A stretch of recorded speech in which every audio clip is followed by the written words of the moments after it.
Hi friends, I'm Stephanie Hansen. Let's go! I've been cooking, eating, and talking about it for years. This is amazingly good. Now I'm inviting you along for the ride. You seem like you're pretty adventurous about food. Meet the chefs, home cooks, restaurateurs, and bakers honing their crafts. Oh, look at that technique. And try new recipes with me in my kitchen. It's simple, it's easy, that looks amazing. There's always something delicious to share. This is Taste Buds.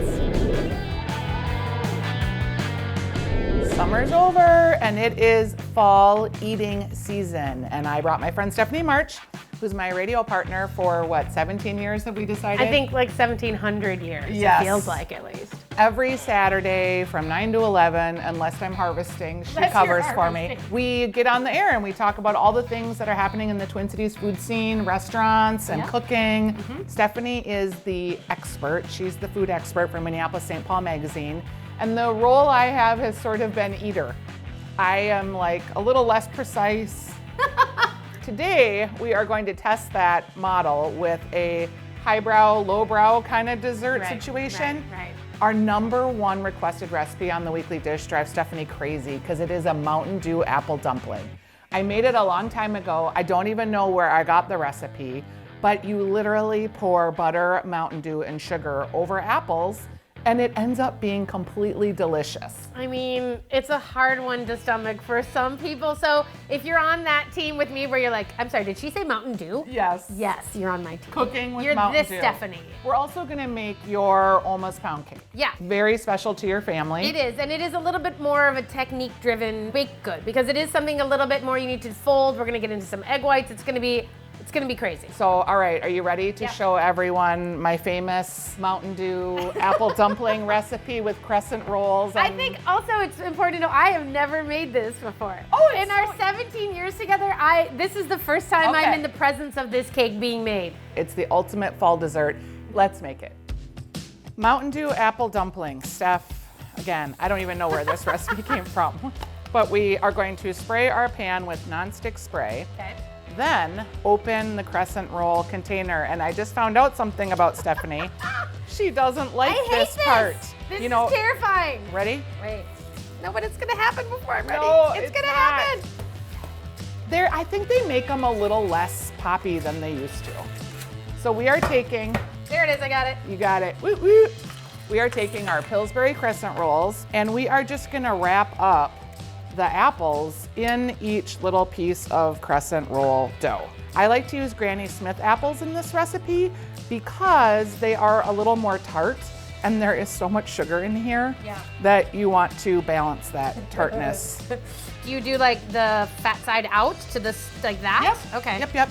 And you can do this with kids or grandkids. So if you need like an activity at Thanksgiving, this is kind of fun. Do you layer them a specific way in there? I like to do like 2 or 3 across, but you don't have to get fancy with it. You could lay them sideways too. Does like the fat side go one way or do you See, like? this is the difference between the Stephanies. I'm just like, yeah, we're just gonna put these in here. Stephanie wants technical expertise. I want to do it correct. Or instruction. Okay, we are going to take a stick of butter that I've already melted, and we're gonna put in brown sugar, Okay.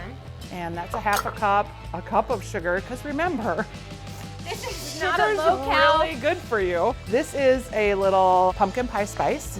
You have a half a teaspoon of that and a teaspoon of cinnamon. Okay. And then we're just gonna mix all of this zhuzh together, and we're just literally gonna You're just gonna. sprinkle this on the top. You know what I really want from that? You want more sugar? More sugar. You are like, hey, right now You know what it we really could needs? really put a Mountain Dew You know what? on There's that. too much fruit in there right now. I need more Sugar. sugar. It's gonna be delicious. That's the worst part. As much as I rip on this, it's gonna be delicious. It will be. All right, so they keep changing the size of soda cans, right? So we need 12 ounces, and this is 7.5 ounces a can I wonder why they're making them smaller. for the recession. Okay, so we are literally just pouring this, and you don't pour it on top, you pour it along the side. Okay. Stephanie, you're gonna take about half of your can Okay. and pour it. The idea is that the leavening agent happens actually from the bubbles of the soda. Okay, we're gonna take this whole situation and we're just gonna put it in the oven at 350 degrees for 45 minutes. That's like 4 ingredients. That's pretty great. It is time. I can hear the bubbling. Look at that. Now, you didn't think it was gonna get all dumpling-ish and delicious, but it did. Is that what I thought? Yes. And we're gonna put a little ice cream scoop. There you go, Steph. All right, I'm gonna scoop. All right, here you go. Thank you. You're gonna mash this in our face. Okay, put it in your face. Now, I've had this before, but Stephanie hasn't. I have not. It's delicious. Yum. The sugar's all caramelized. The apples are perfectly sweet because we've put so much sugar on I was there. gonna say. The crusty crescent roll, look at that. It's real crusty. Yeah, that's nice. I do like that aspect of it. We have a taste bud Oh, scale. there's a whole rating system. There is, Okay. and 1 is like, meh, don't bother. 5 is run, don't walk to this recipe. So for me, this is a 4.5. It's so sweet and so delicious. I like the ease that this does. I can see serving this to people who who have shown up at your house and need refreshments. I'm not eating this. I just don't think I can eat a whole one. And so, because it's that sweet for me. It's just a little tooth-achingly sweet for me. So I'm gonna give it, can I give it a 2? Because I like the execution for the fact of like, I get it, this is just not me. It's just not for me. And I love the fact that it was fast and easy. And there is a fruit. There's a fruit. Okay, 2 taste buds from Stephanie, 4.5 taste buds from me. You make it, send me a comment. Yeah, decide. You decide. So we finished the apple dumplings and now we're on to Oma's pound cake. Tell me about why this cake is special to you. Well, this is just the cake that my mom always made for any of our birthdays. When I went to college, like you knew like there was a package in the mailbox. It was like, get there as fast as possible. Now we all make it for each other for sort of to say I love you. I love the idea of mailing cake. Mail cake, man, do it. So this is a little more involved process. Right. Let's talk about sifting because I feel like we never sift. No. I don't know. This is not part of our generation to sift, No. right? And I don't own like a sifter. No. But this was a thing that my mom said you have to sift the flour. I use my strainer, like my manky Same. old strainer. This pound cake is obviously a really fine crumb. You know, it's really dense. I think this is part of what helps it become that texture. And then I'm gonna add the sugar in with it, and then a little baking soda. And then we just go back at it. And I'll sift. Yeah, you just kind of shake it. Agitating. Yes, there's a lot of agitation in this recipe, I'll tell you. All recipes have a certain amount of aggression release, I'm convinced. Yes. I mean, rage baking is not a bad thing. I'm not saying you should, I'm just saying if you have to, I hear you. You've evenly dispersed the sugar with the flour. Yeah. No lumps. So now we're gonna get this into with the butter. Okay. Let's do that. First what we're gonna do is we're gonna agitate the butter. We're just gonna make it a little bit angry. You wanna agitate it so that it has a little bit of like, you know, Texture Yeah. and, okay, great. and you just sort of slowly add in your flour mixture. And you might wanna scrape it down a little bit. And then I'm gonna keep putting it in, and I'm gonna get some flour all over your kitchen. Yeah, that's good. That means we made a good cake. I know. So there you go. And I mean, that's just sort of an agitated flour butter mixture, and you kind of just want to scrape it in so that it's Got it. It's lumpy is great. Lumpy is great. Okay. We need 7 room temperature eggs, and we're gonna save the egg whites. Only the yolks go in, and you add them one at a time. Okay. And basically, I don't care how you separate them. Maybe you use your hand, maybe you use your, you know, a shifty technique like this. I'm kind of nervous about this. I know. I'm not the best. Okay. Ready for your yolk over here. Yeah, we're ready. Come on, little. The technique of the hand is you use your hand as a strainer. Look how Yeah. fast that was. And it then you works just get in there. easier See? than- And then we're keeping mixing as we go. It's okay to fish out the shell. I don't mind that. We can't have that yolk Well, in we there can't though. have any It'll yolk. ruin our egg whites. Yeah, you can never have Okay, even so the let's small just, bit. I'll finish this task. All right, let's get it. Okay. Oh, look how great that was. Get it in. Here we go. I feel good about you. Okay. I'm gonna keep mixing. I'm glad you do. I do. It looks more like a dough. Yeah, right? it looks almost like a cookie dough. I do like to add in a little bit of vanilla. And lemon juice is very big in our house. My mom always added in orange water or rose water, Yes. actually. It's kind of what are you feeling like? Sometimes, you know, I might add in a little whiskey. It's You fine. put whiskey in bun cake? You can. I love it. Okay, so we're gonna put the sticky dough into this bowl because we're gonna use this same mixer bowl to whip these egg whites. So we're gonna get these into here. You've seen that we've changed our mixer bowl. So we wanna get this to kind of start up just a little bit, just with the egg whites, and then we add in just a little quick pinch of salt and a little cream of tartar, which is one of those things that I feel like people don't have in their kitchens, or they have it and they never use it. So we're gonna get this frothy. Whipping egg whites is not necessarily easy, friends. You No. have to get the yolk and the white separated exactly right. And now you can see that they're kind of like, they're bubbly and frothy. Yep. And then you put in a cup of powdered sugar. We're gonna just kind of bring that together Okay. on a quick low speed. And we go up higher.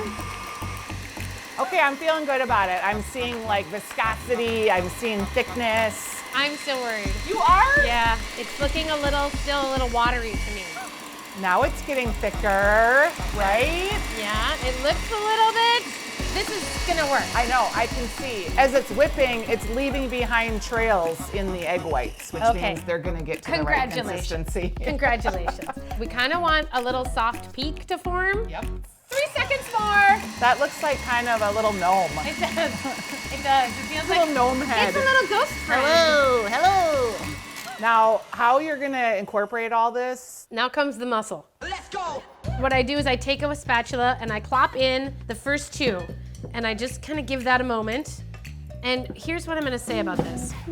It's not easy, and it looks like you're doing it wrong, and it looks like you're failing, but like most things in life, you just gotta give it a little bit more time and practice. Plop one. Yep, plop two, good. You just kind of have to have the faith that it's all gonna get in.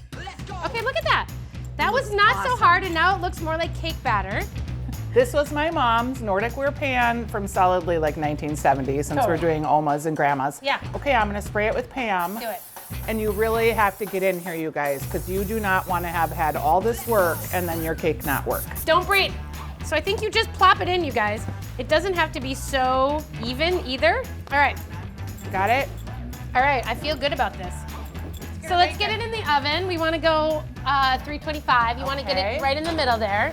It's going to take 60 minutes. Wow, that's a I know. long time. And then I have to tell you this, after an hour, you're gonna stick your, the stick in and see that the batter comes out. Toothpick or- yep. Make sure it comes out clean, and then you turn your oven off and let it sit in there for 15 more minutes. Okay. She's not ready yet. So then after that, you pull her out, and I like to just let her sit on top of the stove Okay. in the pan for 10 minutes, and then you unbunt it. So this is the moment of truth. We've let the cake cool. Yep. Stephanie likes to put it on a baking rack. Yep. And I think you have to just trust yourself and trust your cake and your technique. Oh, Cute, and trust your Nordic ware, really. That's it. Look at that. That is Isn't real that pretty. Beautiful. I like. Then you put a little bit of powdered sugar, Okay, that looks real pretty. and it's just a little bit of a snowfall, right? I'm gonna cut you a lovely little slice. And I like that you're just like very simple. You're not like relying on caramel sauce or No. chocolate or any fruit. Look at the right? crumb. Here, let's look at this. The density of this. Oh my gosh. That's what makes you feel like butter. Also, the caramelization on the outside and the top. It's pretty cool. It's so good. Buttery, sugary. Yeah. It almost tastes like a delicious sugar cookie in a pound cake form. Yeah. And there's a hint of lemon, but not like lemony. No, that's why you can put in other little flavorings that you want to give, but it'll never be overly present. Stephanie, Okay. thank you so much for being my taste bud. Yeah. On a scale of 1 to 5, 1 being meh, Yeah. 5 being run, don't walk to the recipe, Yeah. what are you giving it? Well, I have to give it a 5. You do. Because it's mine, and also because it has become such a go-to for my whole family. It is a little more difficult. Not everybody's gonna give it a 5. I think the process is a little more difficult and might be intimidating to some. I mean, I can't give it a 4.5 because that would put your mom's pound cake on the same level as the Mountain Dew Apple Dumpling, which would be weird. Yeah. I'm gonna go 4.9. The 4.9 taste buds. Okay. Pew, pew, pew. I love it. Well, Stephanie, that was super fun to have you in my kitchen with Oma's pound cake and the Mountain Dew Apple Dumplings, the weekly dish #1 recipe. I'm Just want to super- remind people. I'm super glad we got to do this. Like, Yeah. this is a really good expertise moment for both of us on this. And it really defines, you're the expert, I'm the eater, but wherever you fall on that spectrum, Yeah. make sure you make these recipes because taste buds, you're gonna love it. For these recipes and more, Go to fox9.com/tastebuds.